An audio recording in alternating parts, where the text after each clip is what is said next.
নমস্কাৰ ছাত্ৰ ছাত্ৰীসকল আজিৰ ভিডিঅ'টোৰ জৰিয়তে মই তোমালোকক মৰিগাঁও জিলাৰ প্ৰি ফাইনেল পৰীক্ষাৰ বিজ্ঞানৰ কুৱেশ্যন পেপাৰখন সলভ কৰিম 45টা MCQ সলভ কৰিম তো তোমালোকে ভিডিঅ'টো স্কিপ নকৰাকৈ শেষলৈকে চাই ল'বা কিয়নো প্ৰি টেষ্টৰ পৰা বহুতো কুৱেশ্যন মেট্ৰিক পৰীক্ষাত আহে গতিকে ভিডিঅ'টো স্কিপ নকৰাকৈ শেষলৈকে চাই থাকিবা আৰু এনেকুৱা ধৰণৰ বেলেগ ডিষ্ট্ৰিক্টৰ কুৱেশ্যন পেপাৰ পাই থাকিবলৈ হ'লে চেনেলটো সাবস্ক্ৰাইব কৰি ৰাখিবা আৰু ভিডিঅ'টোত এটা লাইক কৰি দিয়া কুৱেশ্যন নম্বৰ 1 চাই লোৱা ৰাসায়নিক বিক্ৰিয়া সংঘটিত নোহোৱা প্ৰক্ৰিয়াটো চিনাক্ত কৰা ইয়াত এনসাৰ হৈছে সি মমবাতি গলি যোৱা কুৱেশ্যন নম্বৰ 2 কোনটো পদাৰ্থ দহনত MgO অৰ্থাৎ মেগনেছিয়াম অক্সাইড উৎপন্ন হ'ব ইয়াত এনসাৰ হৈছে ডি মেগনেছিয়াম কুৱেশ্যন নম্বৰ 3 পানীৰ বিদ্যুৎ বিশ্লেষণৰ ফলত H2 আৰু O2 সৃষ্টি হয় ইয়াত H2 আৰু O2 সৃষ্টিৰ ভৰ অনুপাতটো ইয়াত এনসাৰ হৈছে বি 2:1 কুৱেশ্যন নম্বৰ 4 লেড নাইট্ৰেটৰ তাপ বিয়োজনত লেড অক্সাইড নাইট্ৰজেন ডাই অক্সাইড আৰু অক্সিজেন গেছ উৎপন্ন হয় এই বিক্ৰিয়াৰ সন্তুলিত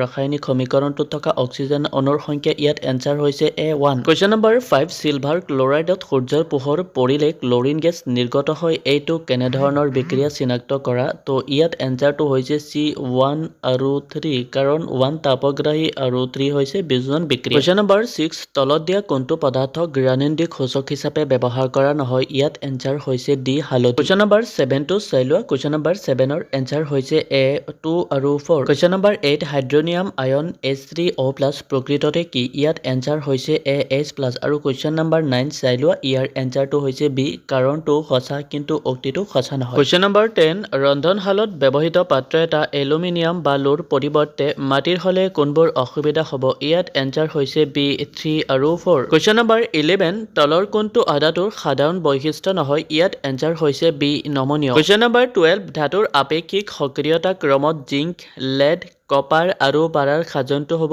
ইয়াত এনসাৰ হৈছে A zinc greater than lead greater than copper greater than পাৰা কুৱেশ্যন নম্বৰ 13 ধাতু আৰু এচিডৰ বিক্ৰিয়াৰ ফলত হাইড্ৰজেন গেছ নিৰ্গত হয় কাৰণ ইয়াত এনসাৰ হৈছে A2 আৰু 3 কুৱেশ্যন নম্বৰ 14 তাপজাৰণ আৰু দগ্ধীকৰণৰ সাদৃশ্য হ'ল ইয়াত এনসাৰ হৈছে A1 আৰু 3 কুৱেশ্যন নম্বৰ 15 চাই লোৱা ইয়াত এনসাৰ হৈছে চি এনডৰ ধাতুৰ পাতত থকা অশুদ্ধিবোৰে এনড বোকাৰ সৃষ্টি কৰে কুৱেশ্যন নম্বৰ 16 কোনটো ধাতুৰ অক্সাইডৰ লগত এলুমিনিয়াম যোগ কৰি উত্তপ্ত কৰিলে প্ৰতিস্থাপন বিক্ৰিয়া নঘটে ইয়াত এনসাৰ হৈছে B magnesium oxide question number 17 তলত দিয়া ইলেক্ট্ৰন বিন্দু গঠন চিহ্ন কেইটাৰ পৰা অক্সিজেন অণুৰ গঠন চিত্ৰটো চিনাক্ত কৰা ইয়াত এনসাৰটো হৈছে বি কুৱেশ্যন নম্বৰ 18 জীৱাশ্ম ইন্ধনত থকা কোন দুটা উপাদানৰ দহনত পৰিৱেশ প্ৰদূষিত কৰা গেছৰ সৃষ্টি হয় ইয়াত এনসাৰ হৈছে চি নাইট্ৰজেন আৰু সালফাৰ কুৱেশ্যন নম্বৰ 19 ভিনেগাৰ হৈছে ইয়াত এনসাৰ হৈছে চি 5% ৰ পৰা 8% এচিটিক এচিডৰ আৰু পানীৰ দ্ৰৱণ কুৱেশ্যন নম্বৰ 20 কাৰ্বন যৌগৰ বিষয়ে কোনটো